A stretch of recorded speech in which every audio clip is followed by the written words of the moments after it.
Tuckkwiowhum and Joe and Tuckkwiowhum James, and I am here to talk about the smudge ceremony.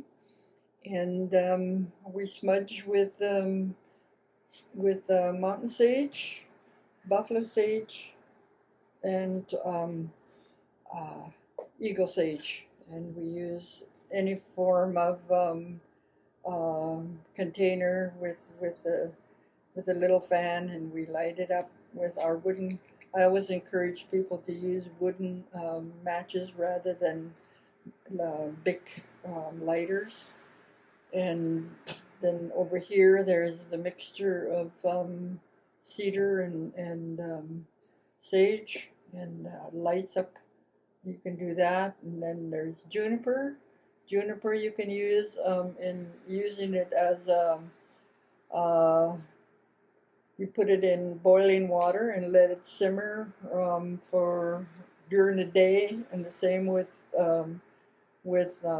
cedar, and this purifies the air. It's like a disinfectant for the air, and for soothing and relaxation, lavender, and all of these are grown naturally.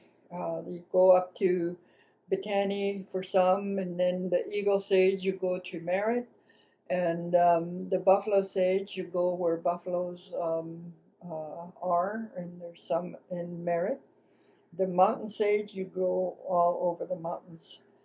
Juniper and cedar you can harvest those during the year because they're an evergreen, and the lavender you harvest it in the summertime uh, when it's fresh and it smells. I say I use my smudge shell and my eagle fan every morning, and I smudge myself and I smudge my house. And when people come in to visit with me, and then when they leave, I smudge, and I usually will not do that all the time because of COVID, I, um, I do smudging after people leave my house, and I'm very cautious because I'm 75, and I could catch any virus that's floating around the air. And water is very essential. And my grannies used to always say that you go to a spring and use the spring water, and that is really healthy. And refrain from drinking juice and pop and alcohol, beer and whiskey, because you want to stay healthy. So take your vitamins and do your smudge ceremonies, and just be careful.